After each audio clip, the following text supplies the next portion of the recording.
Quando a gente acaba estudando a questão da tolerância, algumas coisas devem ser levadas em consideração.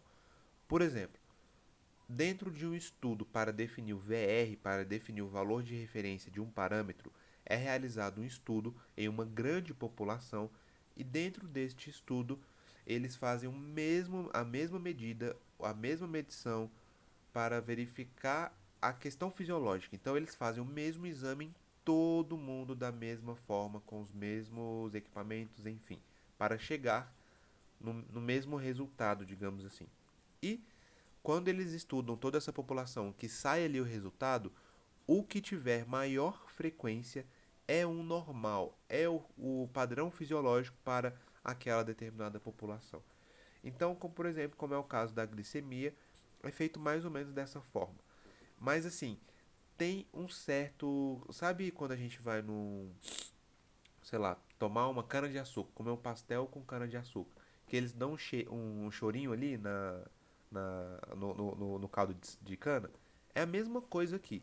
Existe um chorinho tanto para mais quanto para menos em questão de estudo, porque esta é a tolerância. Então, muitas populações que estão tanto para a direita quanto para a esquerda, elas são consideradas como se fossem patológicas. Então, abaixo desse valor de referência é patológico, acima também é patológico. E quanto mais para baixo ou quanto mais para cima, mais gravidade vai ter a questão do caso do paciente. E isso depende também muito do exame, tá? Mas o que eu quero que vocês entendam é o seguinte: tem uma certa tolerância também em questão de, ah, tudo bem, 70 é o mínimo, mas se eu ficar com 69, eu tenho uma patologia? Não necessariamente. Porque, novamente, isso é uma média da maioria da população. Não quer dizer que você, com um parâmetro a menos, vai ter alguma certa condição ali. Você pode ter uma predisposição, pode ter uma tendência ali a continuar diminuindo, mas não necessariamente é patológico. Por exemplo, eu conheço uma pessoa que hoje em dia ela tem 47 anos e desde que ela se entende por gente, a, a hemoglobina dela é muito próxima ali do limiar para baixo, né, para identificar uma anemia. Então, ela é anêmica? Não, porque ela sempre teve ali na vida dela inteira um, dois níveis abaixo do que é considerado normal. Então, não necessariamente ela possui anemia, porque aquilo é o padrão fisiológico dela. Então, nós temos que entender essa questão também. E quando a gente acaba entendendo isso, a gente consegue perceber que isso também acaba ocorrendo em outros locais, como por exemplo no gráfico de Levin-James. Esse gráfico, que é aquele gráfico do desvio padrão, um S para cima, um S para baixo, dois S, dois S. De 3 tá errado. Tá chegando em 3 tem que passar o controle. Não arrumou, calibra de novo e passa o controle e aí faz essa verificação para arrumar. É a mesma coisa aqui. Tem a tolerância. Os exames precisam ficar exatamente na linha vermelha para gerar uma exatidão? Não. Se ficar, ótimo. Melhor para o seu laboratório, melhor para o seu controle. Mas se ficar ali próximo de um S, próximo de dois S, também está bom. Isso não quer dizer que é errado. Digamos que a gente coloca um alvo, eu acho que esse é o exemplo mais utilizado. Mas digamos que seja colocado um alvo em uma parede. Digamos que eu coloco aqui na parede do meu quarto. E eu pego uma flecha, um arco, enfim, e atiro neste alvo. Se eu acertar o meio do alvo, eu fui exato. Eu fui exatamente no local onde deveria ser, onde poderia ser. Eu dei o melhor de mim. Em questão laboratorial, é basicamente isso. Você conseguiu acertar o melhor ali para o seu laboratório. E isso também acaba influenciando em questões de qualidade, de normas e até mesmo gerando selos de qualidade para o laboratório. Mas isso não significa que se você acertar o alvo, você não está preciso.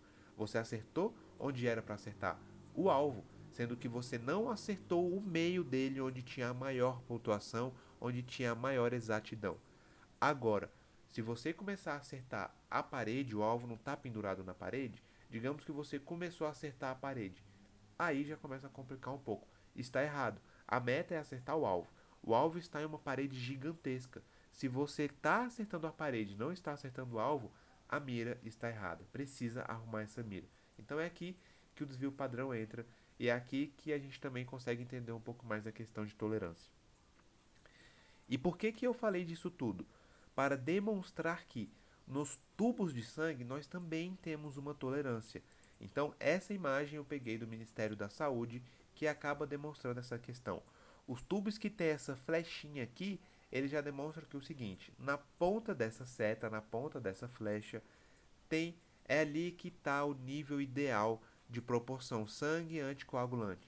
Mas que se tiver um pouco abaixo da seta, ou até mesmo um pouco acima da seta, isso não vai influenciar em termos de proporção sangue anticoagulante, amostra anticoagulante. E a gente também passa a entender isso naquele tubo que tem um quadradinho. Se não me engano, esse aqui tem. Aqui. Eu não sei se vai focar, mas esse quadradinho bem aqui, tá? Então, este quadradinho, se você colocar o sangue um pouco para baixo, um pouco para cima, não tem tanta importância assim. Por quê? Tudo é uma questão de tolerância. Nada necessariamente precisa ser ali exatamente naquela linha, tintim por tintim. Na área da saúde nós temos muita tolerância para se trabalhar, mas essa tolerância ela deve ser respeitada. Não é porque tem essa tolerância que nós não temos que atingir ali o, a ponta da seta ou o meio do quadrado ali, tá? E também entender que não é por isso que se tem a tolerância que nós devemos colocar 1 ml, 2 ml. Não, a tolerância já está ali próximo, bem próximo da seta, bem próximo do quadrado. Então, coloque próximo, porque assim você vai conseguir manter a integridade da amostra e entregar um resultado melhor para o laboratório, para o paciente, mantendo selos de qualidade, mantendo seus controles ativos e da forma que deveria ser, tá? Então lembre-se que a tolerância na área da saúde existe, mas que ela é muito pouca e deve ser obedecida para continuar mantendo a qualidade.